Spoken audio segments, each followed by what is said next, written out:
Hello students, I am doctor Vikram Gupta, HOD computer science, Batula महाविद्यालय।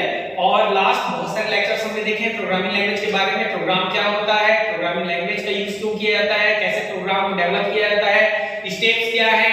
तो उसी कॉन्सिक्वेंसेस में हम लोग ने देखा लास्ट लेक्चर जो है टोकन, क्योंकि token is smallest individual unit हम लोग जानते हैं और इसके बिना हम कोई भी प्रोग्राम डेवलप नहीं कर सकते। तो चाहे कोई भी लैंग्वेज हो, हमको कुछ बेसिक फीचर्स को जानना बहुत जरूरी होता है। जैसे टोकन है, तो टोकन में हमने पढ़ा कि कीवर्ड क्या होता है, आइडेंटिफायर क्या होता है, वेरिएबल, कांस्टेंट और ऑपरेटर्स के बारे में हमने पढ़ा। लेकिन आज जो मैं सबसे इंपॉर्टेंट टॉपिक के बारे में चर्चा कर रहा हूं वो है हमारा डेटा टाइप। क्योंकि जब भी आप कोई वैल्यू इनिशियलाइज करना चाहते हैं प्रोग्राम के थ्रू और उसमें आप जब भी वैल्यू को मेमोरी में स्टोर करने की कोशिश करते हैं तो आप डायरेक्टली वैल्यू इनिशियलाइज नहीं कर पाते हैं। ऐसी सिचुएशन में आपको वेरिएबल की आवश्यकता पड़ती है जो एज अ वैल्यू कंटेनर या वैल्यू होल्डर के रूप में यूज किया जाता है।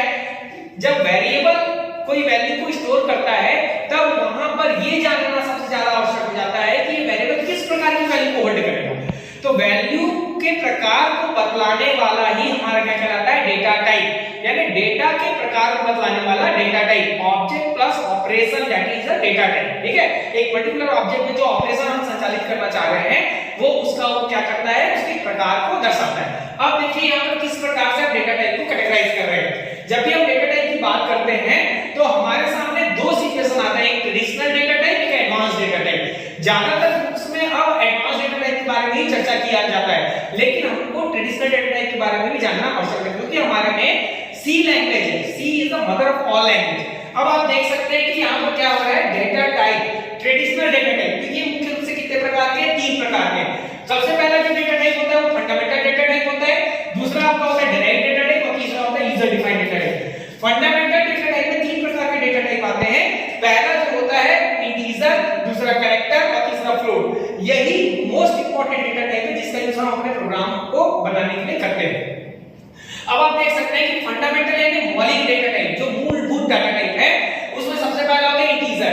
इंटीजर में आपका 0 to 9 जो डिजिट होते हैं वो इसमें शामिल किया जाता है। यानी इंटीजर नंबर्स को हम लोग यहां पर होल्ड करते हैं। इंटीजर जो है मेमोरी में 2 बाइट का स्पेस को कैप्चर करता है। मेमोरी में कितने बाइट का स्पेस कैप्चर करता है, 2 बाइट का स्पेस कैप्चर करता है। ठीक है, और जब हम सी लैंग्वेज में इसको डिनोट करते हैं तो इंटीजर को डिनोट करने के लिए हम लोग आईएनटी शब्द का इस्तेमाल करते हैं। इंट शब्द ना कि इंटीजर, पूरा वर्ड ना लिख करके हम क्या करते हैं वहां पर आईएनटी शब्द का इस्तेमाल करते हैं। इंट जो होता है वो 0 to 9 वैल्यू को होल्ड कर रहा है। और जब सी लैंग्वेज की बात करते हैं तो जब भी हम एक इंटीजर वैल्यू को एक्सेस करना चाहते हैं या इनपुट के रूप में उसको स्टोर करना चाहते हैं तब हम वहां पर एक और कैरेक्टर का इस्तेमाल करते हैं, वो होता है %d। जैसे ही हम %d लिख देते हैं कंपाइलर समझ जाता है कि ये इंटीजर वैल्यू को एक्सेस करना चाहता है या इनपुट करना चाहता है। ठीक है, उसी तरह दूसरा होता है हमारा character. Character A to Z कुछ भी हो सकता है। A to Z कोई भी कैरेक्टर हम यहां पर शामिल कर सकते हैं। कैरेक्टर जो है मेमोरी में 1 बाइट का स्पेस कैप्चर करता है, 1 बाइट का स्थान घेरता है। ठीक है, और यहां पर हम जो है %c का इस्तेमाल करते हैं। और जब भी हम कैरेक्टर को इनिशियलाइज करना चाहते हैं या डिनोट करना चाहते हैं तो वहां पर हम कैर शब्द का इस्तेमाल करते हैं, ना कि पूरा कैरेक्टर। हम लोग क्या करते हैं, यहां पर पूरा कैरेक्टर ना लिख करके क्या करते हैं, कैर वर्ड का इस्तेमाल करते हैं, CHR। इसके बाद होता है फ्लोट। फ्लोट जो होता है जब भी हम दशमलव वाली कोई वैल्यू स्टोर करना चाहते हैं, इनिशियलाइज करना चाहते हैं तो वहां पर जैसे सपोज आपका 1.2 या 2.3 इस प्रकार की जो वैल्यू हम इनिशियलाइज करना चाहते हैं वहां पर हम डेटा टाइप का इस्तेमाल करते हैं फ्लोट। फ्लोट मेमोरी में 4 बाइट का स्पेस कैप्चर करता है और इसके लिए हम लोग क्या करते हैं, %f का इस्तेमाल करते हैं। %f की सहायता से क्या करते हैं, डिनोट कर देते हैं कि फ्लोट वैल्यू है। ठीक है, और जब हम फ्लोट को लिखते हैं तो पूरा का पूरा फ्लोट शब्द ही लिखा जाता है। इंटीजर में इंट, कैरेक्टर में कैर और फ्लोट में फ्लोट ही लिखा जाता है। इसके बाद होता है हमारा डिराइव्ड डेटा टाइप। ऐसे होता है derived come from the fundamental data type. मतलब क्या हो रहा है, डिराइव्ड जो डेटा टाइप है वो कहां से आ रहा है, वो हमारे फंडामेंटल डेटा टाइप से ही आ रहा है। तो यहां पर सबसे पहला होता है सॉर्ट इंट। सॉर्ट इंट नाम से पता चला इंटीजर से छोटा।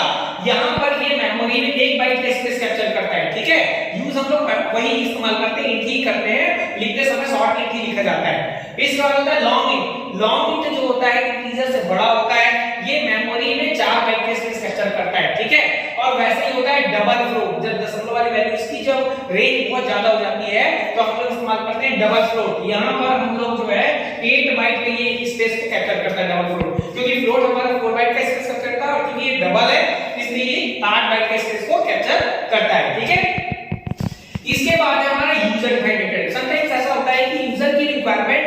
फंडामेंटल और डिराइव्ड डेटा टाइप की जो रेंज है उससे ज्यादा हो जाती है। ऐसी सिचुएशन में यूजर जो है अपने कार्य को संचालित करने के लिए, एग्जीक्यूट करने के लिए वो क्या करता है, user defined data type create करता है, अपना खुद का एक डेटा टाइप क्रिएट करता है। उसके अंतर्गत आता है आपका एरे।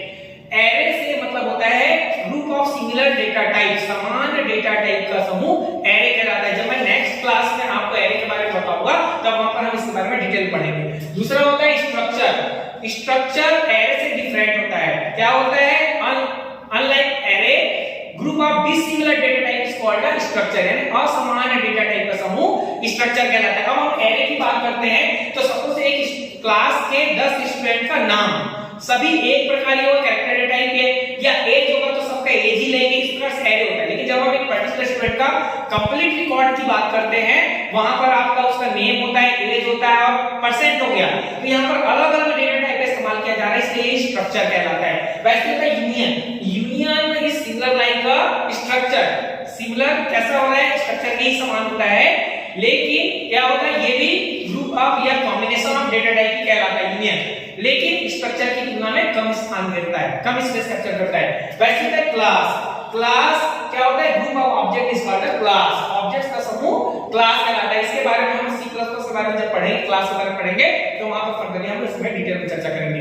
तो ये था हमारा ओवरऑल डाटा टाइप, कौन सा, ट्रेडिशनल डाटा टाइप जो C लैंग्वेज हम इस्तेमाल करते हैं। इसके बाद अब बात करते हैं जब C++ की यानी एक्सटेंडेड फॉर्म की, तब वहां पर या लेटेस्ट लैंग्वेज की बात करते हैं तब डाटा टाइप में कुछ बहुत सारा फेरबदल यहां पर हुआ है हमारा। जैसे कौन सा है, जब हम एडवांस डेटा टाइप की बात करते हैं जो C+ यानी ऑब्जेक्ट ओरिएंटेड प्रोग्रामिंग लैंग्वेज का इस्तेमाल कर रहे हैं, तो वहां पर सबसे पहला हम रखते हैं यूजर डिफाइंड डेटा टाइप। उसके बाद हम रखते हैं बिल्ट इन डेटा टाइप, यानी पहले से बना हुआ, वही फंडामेंटल डेटा टाइप की बात कर रहे हैं। इसके बाद होता है डिराइव्ड डेटा टाइप। हमने इसको 3 भागों में कैटेगराइज कर दिया। अब 3 भागों में कैटेगराइज करने के बाद आप देख सकते हो कि यहाँ पर वही यूजर डिफाइंड जो हमने ट्रेडिशनल में पढ़ा था वैसे ही यहाँ पर स्ट्रक्चर आ गए। Group of different data types called structure, union combination of data types called union, और इसके बाद होता है class object. Group of object is called a class, and object सब क्लास का। लेकिन एक नया चीज यहाँ पर आ रहा है वो होता है animation data type. Animation data type या एनिमेटेड डेटा टाइप जो होता है ये स्पेशल डेटा टाइप है जो कैरेक्टर को नंबर वैल्यू में कन्वर्ट करने का कार्य करता है, ठीक है। ये अभी एडवांस जुड़ा हुआ है। इसके बाद होता है हमारा बिल्ट इन डेटा टाइप, यानी पहले से बना हुआ, नाम से पता चल रहा है। इसको भी हम 3 कैटेगरी में डिवाइड कर रहे हैं। पहला होता है इंटीग्रल पार्ट, दूसरा होता है वाइड और तीसरा होता है फ्लोटिंग पार्ट। इंटीग्रल पार्ट में क्या होता है आपका 2 पार्ट होता है, पहला होता है इंट, दूसरा होता है कैर। इंट यानी होता है इंटीजर जैसा है, एज इट इज हम लोग जान रहे हैं कि जो ट्रेडिशनल में हमने पढ़ा है बाइट का स्पेस कैप्चर करता है, 0 to 9 वैल्यू को कैप्चर करता है, ये इंटीग्रल पार्ट में आता है। दूसरा होता है कैरेक्टर, कैर।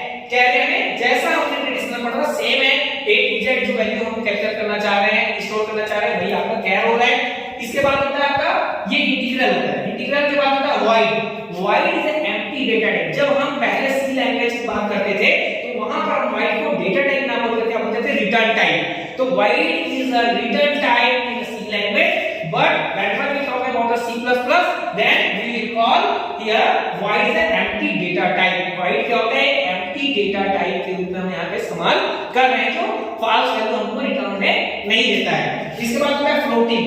floating जो बिल्ट इन डेटा टाइप है उसके अंदर क्या आता है, float और double, जो हम लोग ट्रेडिशनल डेटा टाइप में पढ़ते थे। float यानी जो डेसिमल पॉइंट वाली वैल्यूज को होल्ड करने के लिए 4 बाइट का स्पेस कैप्चर करता है। double जो वही डबल फ्लोट है जो 8 बाइट का स्पेस कैप्चर कर रहा है, ठीक है। तो ये हमारा ओवरऑल क्या है, बिल्ट इन डेटा टाइप है। इसके बाद आप देख रहे हैं डिराइव्ड डेटा टाइप। तो मैंने बताया था ट्रेडिशनल डेटा टाइप में कि जो फंडामेंटल डेटा टाइप होता है उसी से ही इसका क्या होता है, उत्पत्ति होती है। तो ये आपका होता है डिराइव्ड डेटा टाइप। अब देखिए डिराइव्ड डेटा टाइप में जो हम ट्रेडिशनल डेटा टाइप में यूजर डिफाइंड, ऐसे यूजर डिफाइंड हम एरे को पढ़ रहे थे, लेकिन यहां पर एडवांस डेटा टाइप में हम एरे को किसमें पढ़ रहे हैं, डिराइव्ड डेटा टाइप में। क्यों डिराइव्ड डेटा टाइप में, क्योंकि ये जो एरे है वही फंडामेंटल डेटा टाइप्स का ही इस्तेमाल करके अपने आप को डिनोट करता है, डिक्लेयर करता है, इसलिए इसको बोलते हैं हम लोग derived data type, group of similar data type. क्योंकि वहां पर हम इंट का इस्तेमाल कर रहे हैं, कैर का इस्तेमाल कर रहे हैं, इसलिए इसको हम डिराइव्ड में शामिल कर रहे हैं। इसका होता है function. Function is also known as derived data type because it is a small program और मॉड्यूल।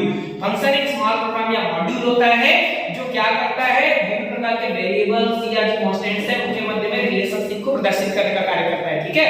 इसके बारे में हम डिटेल में पढ़ेंगे कितने प्रकार के फंक्शन होते हैं, कौन कौन से फंक्शन होते हैं वगैरह वगैरह। इसके बाद होता है पॉइंटर। पॉइंटर देखिए हम यहाँ पे ऐसे डिराइव्ड डेटा टाइप इस्तेमाल जरूर कर रहे हैं, लेकिन पॉइंटर को हम बोलते हैं pointer is special variable which is hold the address of another variable। Pointer एक स्पेशल वेरिएबल होता है जो अन्य वेरिएबल के एड्रेस को होल्ड करने का काम करता है, रखने का कार्य करता है, और रेफरेंस जो होता है उसी पॉइंटर वेरिएबल के एड्रेस को लेकर के प्रस्तुत करने के लिए इस्तेमाल किया जाता है। तो जब भी हम n% एड्रेस देते हैं पॉइंटर के माध्यम से या एक पॉइंटर डिक्लेयर करते हैं, हम पॉइंटर डिक्लेयर करते हैं, तो ये पॉइंटर में जब हम किसी और वेरिएबल का एड्रेस देते हैं तो ये जो एड्रेस होता है यही क्या होता है, उसका रेफरेंस होता है जो अन्य वेरिएबल की वैल्यू को कहां पर होल्ड करा देता है, उस पॉइंटर वेरिएबल में होल्ड करा देता है। तो ऐसा रेफरेंस क्या करता है, उस वैल्यू सपोर्ट करता है।